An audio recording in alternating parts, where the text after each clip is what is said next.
All right, so understand that these are the answers. Okay, they will be on the online review. I've actually recorded it as well. So there are the answers for the first 16. You can pause it there, and then there's the answers for the rest of them.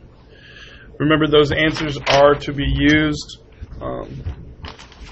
so that you can check your work to make sure you are completing the problem correctly. This was also supposed to be added to your notes, so you can pause that later and show that as well. It says when we're solving, we always get rid of the addition and subtraction outside of the absolute value signs. The second step is to get rid of the multiplication and division that's outside of the absolute value signs. And then we have to unzip the problem. That means get rid of the absolute value signs by writing the problem twice. What was in the absolute value, write twice, but you'll have two different answers. One's positive, one's negative. And then the last step is to then solve like you traditionally did. Okay? And again, I put this up at the beginning of class, but it will be on the notes as we're going over as well. Okay, so we're going to start with problem number 4, and I'm actually going to go through many of the evens. Hopefully you're able to follow along. Today is the last day that we are spending on Chapter 2, at least on 2.5. We'll probably be doing 2.6 and 3.1 next week, as well as 3.2. You do have a unit test where I will give you a test over the entire unit, or this whole 9 weeks, the 9-week test. It will involve everything we've done so far this 9 weeks. The grading period does end next Friday. Today will be the last day to do any of the work on the Carnegie Chapter 2. After today, it will make you take the test tomorrow on Thursday. And then we will be moving on to Chapter 3. All right. Your homework tonight is to correct the sheet, the yellow sheet that you did. Some of you that did it, it's to go back and make sure you have the answers correct, and if you do it wrong, you fix it. And those of you who didn't do it, well, then it would just be doing it and making sure you have the correct work and the right answers. So we'll start with the first one that we're going to go over, and it will be problem 4. So we'll start with problem 4. Okay. And it is the absolute value of x minus 1. And I will tell you that I'll make all my variables x because I don't like any of the other ones. Okay, so is there any addition and subtraction I need to get rid of? No, there is not, because the addition and subtraction I'm looking for have to be happening outside of the absolute value. So there's nothing outside of the absolute value. There's no addition, subtraction, there's no multiplication and division. So now I need to get rid of the absolute value signs. And I do that by writing the exact same thing in it twice. Okay? The only thing that changes is the answer. For one of them, it's going to be the exact same thing. For the other one, it's going to be its opposite. Now, I don't have to worry about flipping an inequality in this problem because these are equality problems. These are equations. So there is no flipping of an inequality. But if this was an inequality, when I change the sign, I have to change the sign. Of course, nothing happens when you flip an equal sign. It stays the same. And then I solve. Both of them are adding 1. And I'm left with x equals 5 and x equals negative 3. Any questions? Does everybody understand how to do the very simplistic of the 3 types of problems we'll go over today? 4, 3, 2, or 1. 4 means you understand. 3 is kind of. 2 is you are confused. And 1 meaning you are absolutely lost. Hands in the air. There's no such thing as 0. All right. So here we go. We'll do problem 6. Okay, so it starts like this.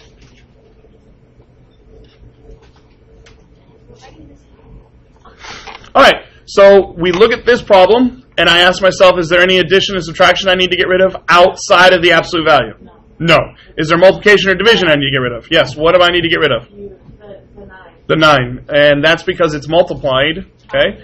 So how do I get rid of the 9?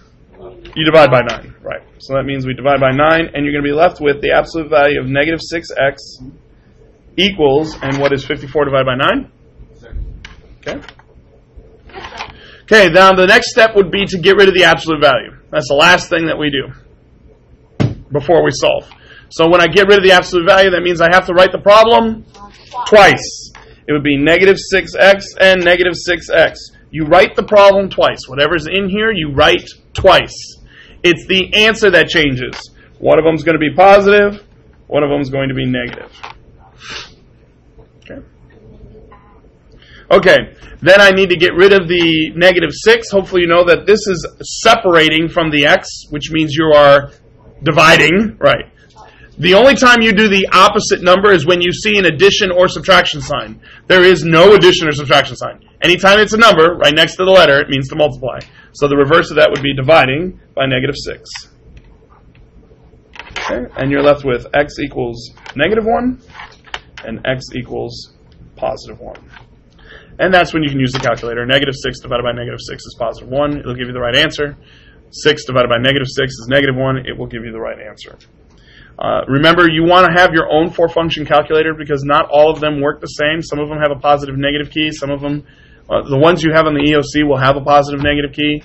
So you probably want to practice using that type of calculator. But, you know, I'd have to be able to get everybody to bring calculators to begin with. All right. On the EOC, it's automatically on the computer.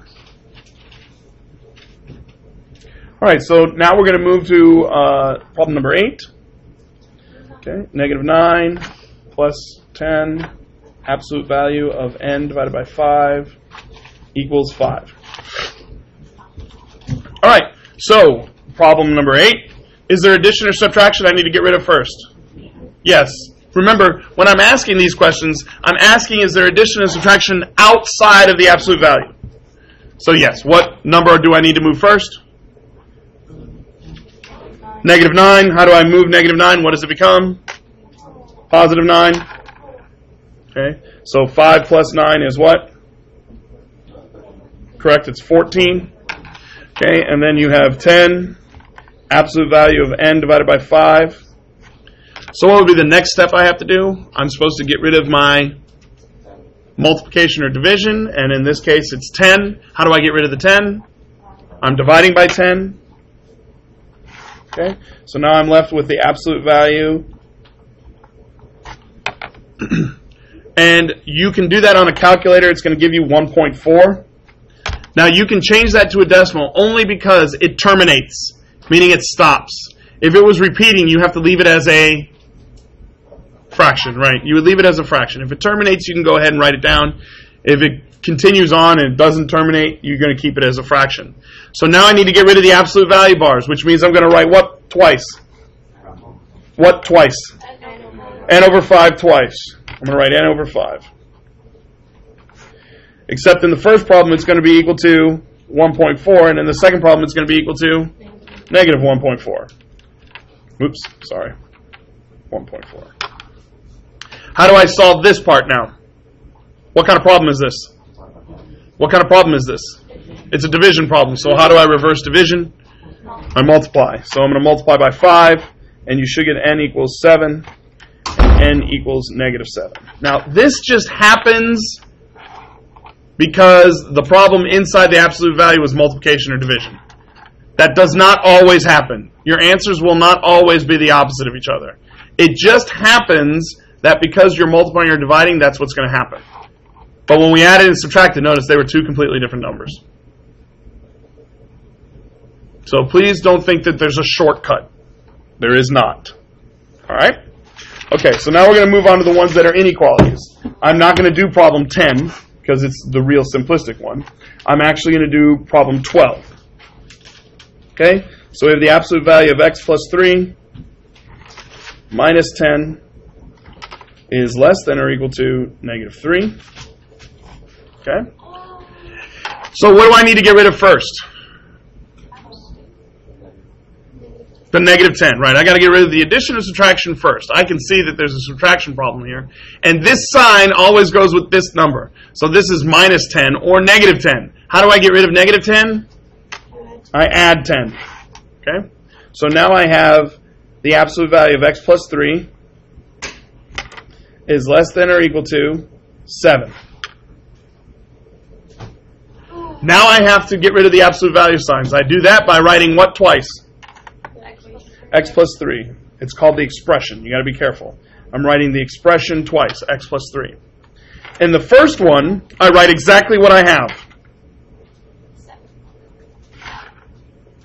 What makes the second one different in this case? It's going to be negative, so flip the sign. Right. Because I'm changing the sign, I have to change the sign. Now, in the book and in the software, it does this. And it puts the negative here. And then when you switch the sign, it switches the signs. I don't care if you do this step. That's an extra step. I'd rather you know what you're doing. This is what's happening, but you have to know that when you flip the sign, you flip the sign. That's because to get rid of this negative, you'd multiply the whole thing by -1. So anytime you multiply by a negative, you flip the sign. I'm just letting you know that once I change the sign, I have to change the sign. That's when we're splitting the problem.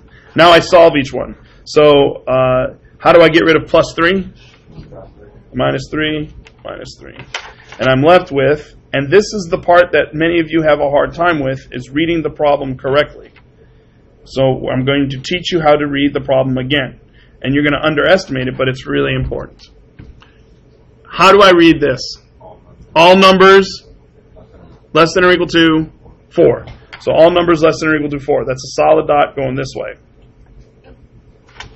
And this is all numbers greater than or equal to -10.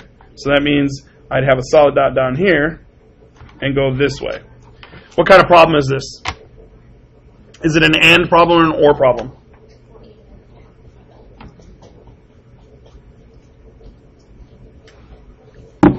Is it an AND problem or an OR problem? Why do you say it's an OR problem?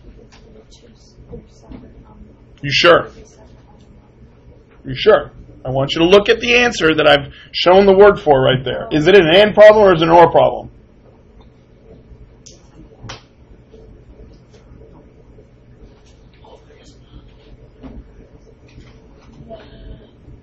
Is it an AND problem or an OR problem?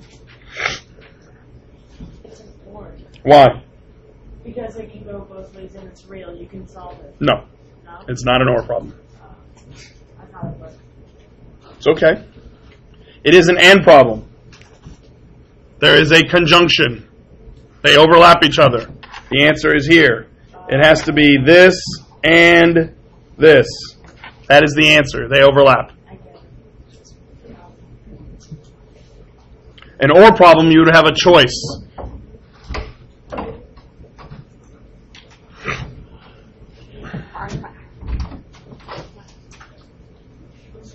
OR problems most likely always go in opposite directions. Okay? Meaning it would be like -10 this way and 4 this way. That is an OR problem. Or they would use the word OR. Okay? And OR problems are called disjunctions. AND problems are called conjunctions. Just like can't. Can not is a conjunction. Can't. All right. So that was problem 12. We can do 14 or 16. Pick. 16? Okay, so 16 is that an AND problem or an OR problem?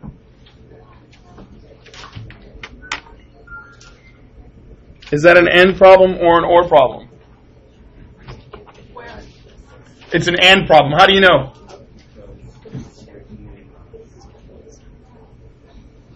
Right, it's written in compact form. Anytime it's written like this, it is an AND problem. In order for you to recognize an OR problem, it has the word OR in it. Right. This is an AND problem. Which means the middle gets repeated. So what do I have to write in both of the problems that I'm writing? -3x, right, the middle number. It gets repeated. So very basically, you cover up the end part and you write, because it's called a compound inequality, meaning there's two inequalities, you should have two problems. So then I cover up the last one and write this problem. Notice what was repeated, what was in the middle, correct. What was in the middle is what was repeated.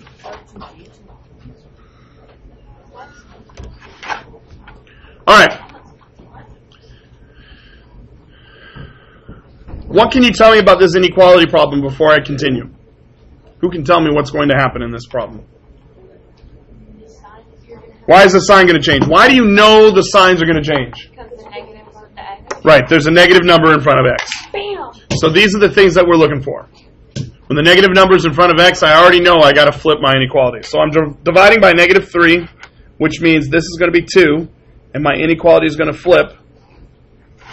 When I divide by negative 3, this is going to be negative 6, and my inequality is going to flip. Somebody tell me how I read this inequality. How would you read it? 2 is greater than or equal No, to x. that would be incorrect. 2 is greater than Nope, x. that still would be incorrect. All numbers. We always start by reading the variable. This is where some of your teachers have done you an injustice. When they have taught you how to do inequalities, they've taught you to just put a dot and shade in the direction of the inequality. That's not how it works. That is actually the wrong way to teach it. Because then as you move on, you think that rule always exists. It's not. You learn to read the problem correctly, you will never graph the wrong side. You start with this. Very good, Daisy. And continue reading. All numbers less than or equal to 2. Right. So I need all numbers less than or equal to 2. What's this one say? All numbers. Okay. And the answer would be, because it is an and problem, it's where they overlap.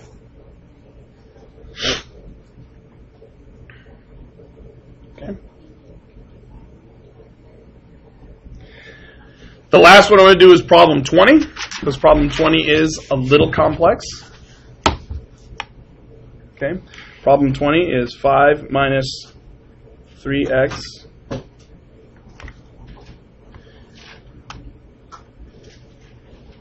Is this an and or an or problem? This is a Why is it an or problem? Because it says or. I didn't see the or. I know, you got to read. I can tell you a million times, until you guys read carefully, no one fails algebra because they can't do the arithmetic. That's why they give you a calculator. Is that right? It's not the problem you're going to get wrong.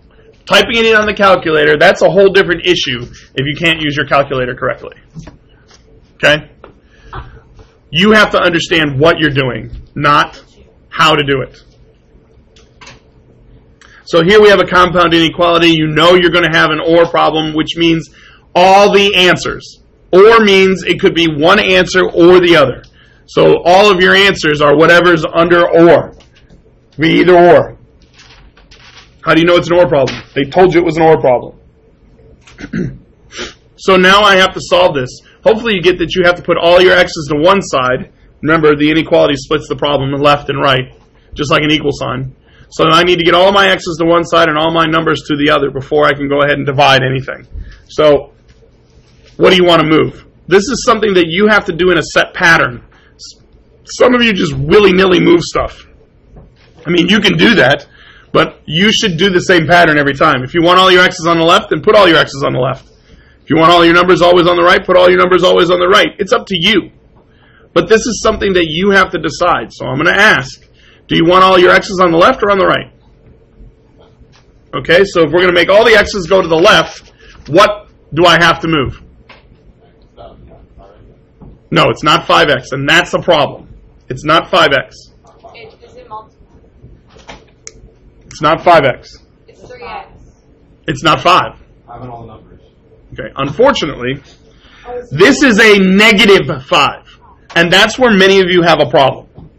You are so used to looking at a math problem and not understanding that this always goes with the number after it.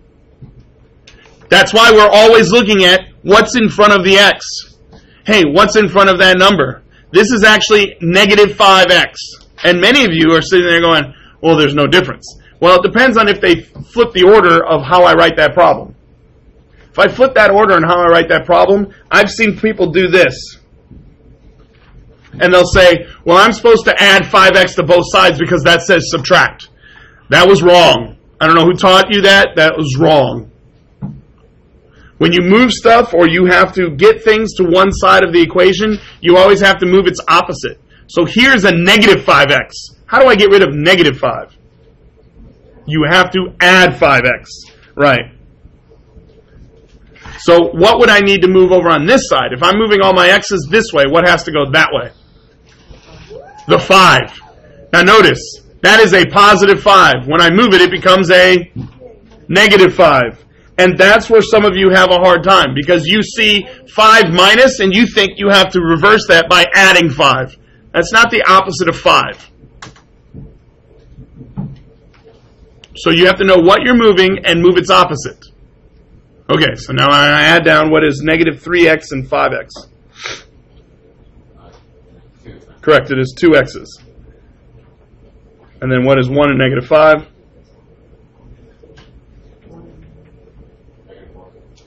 Okay.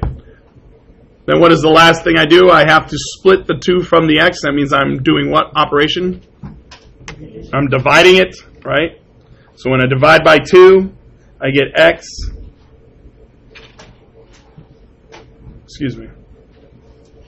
Negative 2. Why is it that I'm not flipping the inequality, Daisy? Fern? Because the negative is Right. There's no negative number in front of the x, so I don't flip the inequality. If there was a negative number in front of the x, then I would flip the inequality. How do I read that? Lax. my answer? Yep. X is We don't use the word x. What do we... all numbers are greater than negative 2. Right. All numbers that are greater than negative 2. Excellent. So that would be like this.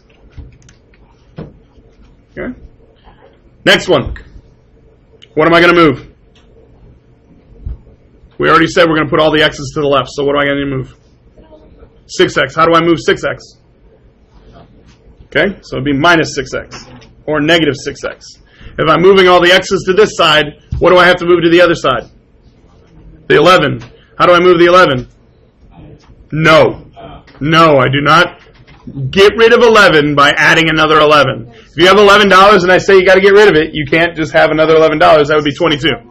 You have to minus 11, right? Or add a negative 11. Either answer is correct. You can add a negative or subtract. They're the same.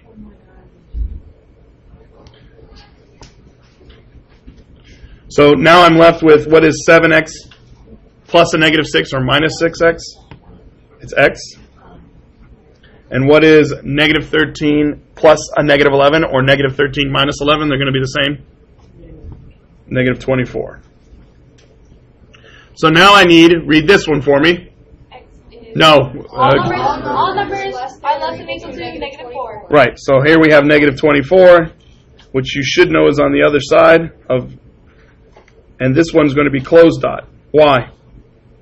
It's greater than or equal to. Because it says equal to, correct. And then we shade that way. This is an OR problem, which means both of these answers are my answers on my graph. Because it's an OR problem, meaning it can be this one or that one. What can the number not be? Nope. What can the number not be that would answer this problem? Go ahead, Daisy. It can't be where? Yeah, it can't be here. Because the line represents all the answers we could have. We know that the answer can't be anything in the middle. So can negative 2 be an answer? No, it cannot. Because this means not equal to. The number can't be negative 2. Can negative 24 be an answer? Yes. Can negative 23 be an answer? No. Negative 23 is in between these two numbers. Can't be an answer. So you have to be very careful because on things like the EOC, they will give you things like, which one of these is not the answer?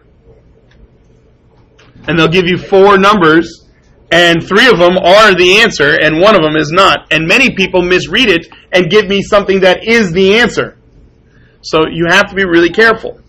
All right, so why do I care so much, and why do I keep wanting you to retest and do stuff? I'm going to show something to you right now.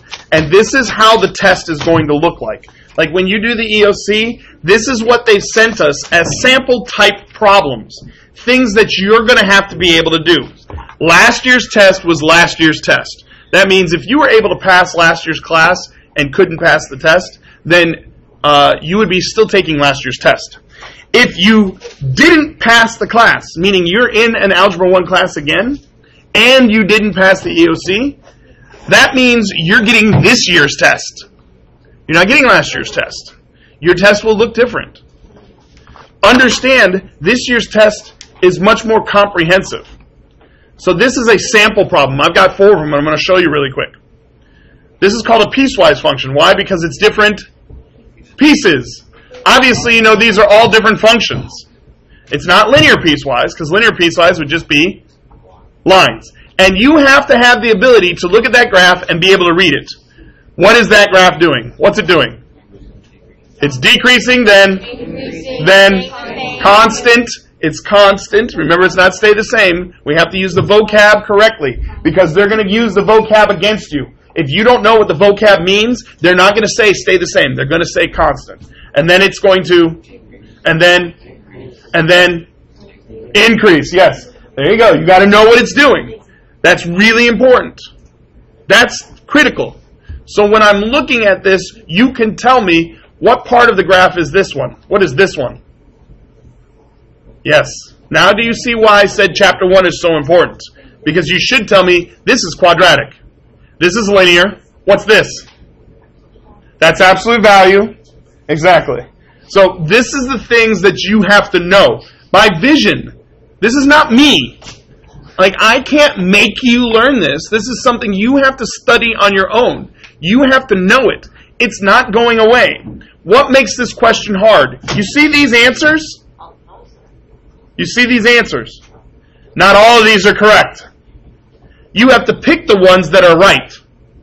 If you don't pick all the right ones, the question is wrong. If you pick too many, the question is wrong. Yeah, it's multiple choices. And notice, do you see any math problems here? No, it's all reading. This is why I said you have to comprehend what you're looking at. And you have to be able to read correctly. I'm not being sarcastic when I say you guys have to have the ability to read. You're like, oh, whatever. I'm being truthful with you. I am trying to help you. That if you don't know how to read it, you need to say, Frasia, I don't know how to read that. And I'll tell you. But you have to practice. So this first one says, this piecewise function contains quadratic, linear, absolute value, and square root functions. That would be true, because this is quadratic, this is linear, this is absolute value, and this is a square root function. Square root functions are the opposite of quadratic, or exponential. And we're going to get into that later.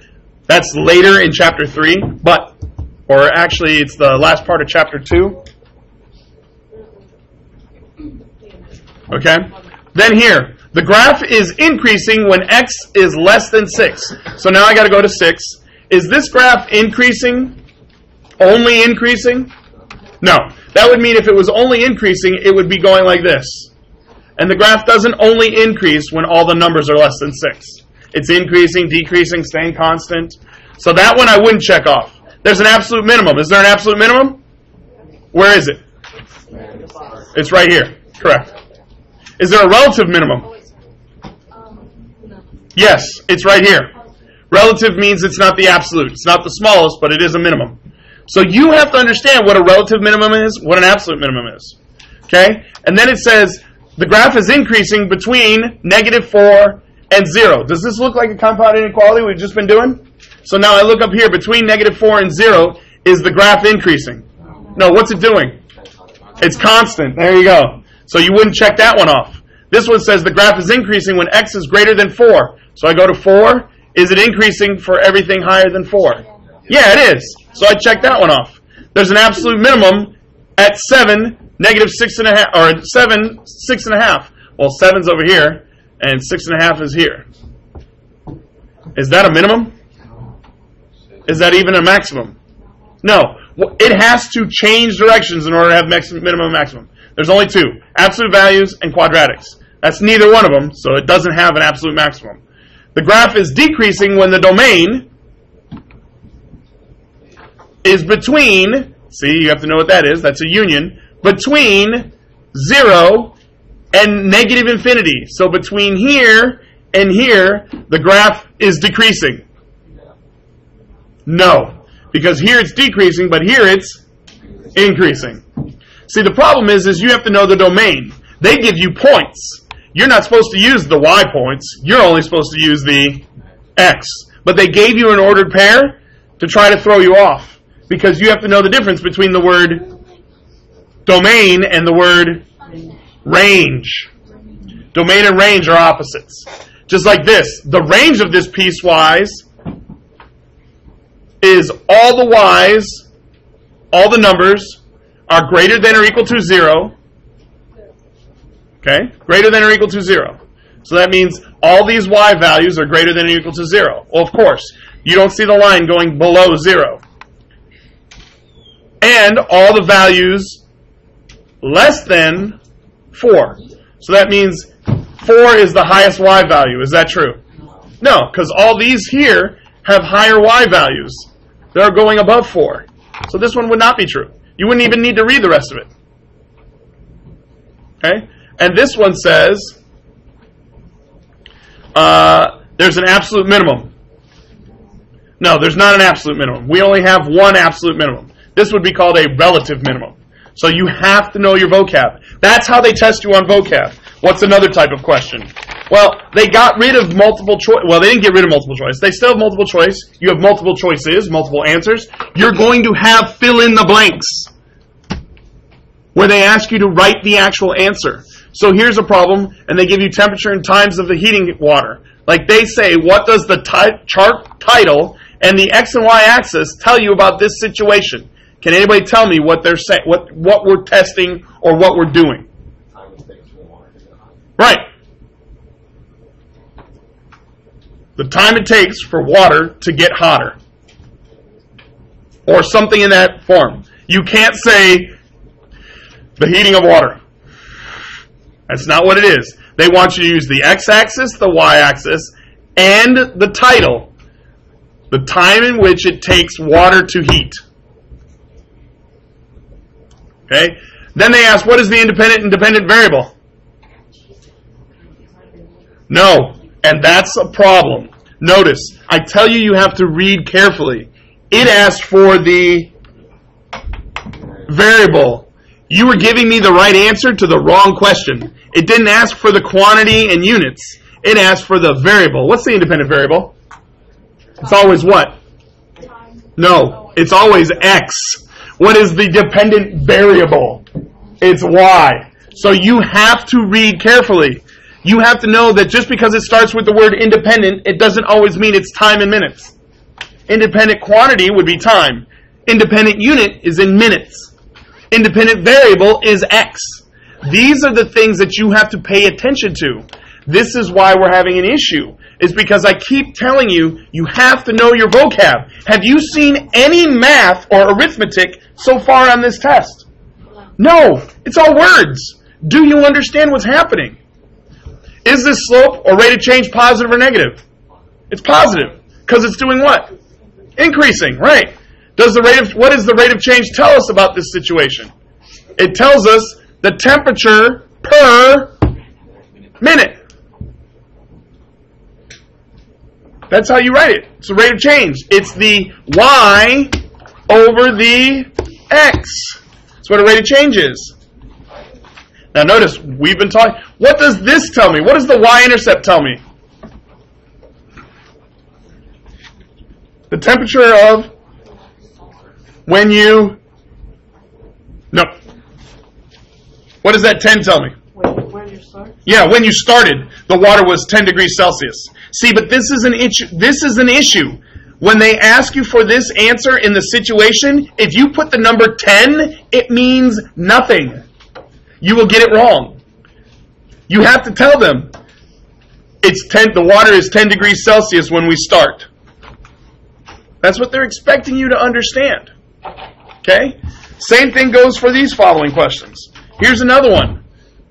What's the difference between ordered pairs that fall on a line and ones that fall in a shaded area? We haven't gotten to this part yet, but they're going to ask you for free response answers. You're going to have to type in words. None of this is arithmetic.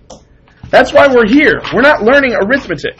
You're going to have to fill out a chart and a table based on a problem. Does this look familiar? Yeah, where's this from? Carnegie. This is the stuff that you've been stuck on, some of you, for 3 weeks. And until you learn it, it's not going away. I wish it would, but that's what your test is going to look like. That is why I'm being so critical. Because if you don't know this, you're not going to do well. There's not problems where you're just going to add a couple of numbers together. Now, you did see that on the test I gave you. There were a couple problems where it was just arithmetic. You had to type it in the calculator the right way, find the absolute value, multiply by 10. Like that, those arithmetic questions are gone. You have a calculator. They're not expecting you to get the arithmetic wrong. They want you to understand what you're actually doing. And that's where I've been having a battle with some of you, because you think I'm not teaching. This is what you have to know. It's not the arithmetic. It's why are we doing it? And that's the critical piece. If we just went through this and some of you are like, man, I really don't know that, you've got to study. I'm giving you an end of the unit test. That means Friday the 17th, the last day of this class, that's next Friday, is the last day of the grading period. The test is twice the value of a normal test. Yeah. Well, the problem is I'm not worried about if you fail. I'm wanting you to pass. It's the saving grace for some of you, because you've done nothing to improve your grades. I think I've had a total of 7 people retake Chapter 1 test. I haven't had anybody do any of the work to retake Chapter 2 test. Nobody in here turned in quiz corrections, which gave you a half a point back for every point you missed. So there's ways of improving your grade. The Carnegie quiz grade is how much you work on Carnegie. If you want to improve that grade, just do more work. The grade goes up. The more you do, the higher the grade. All right, we'll see you.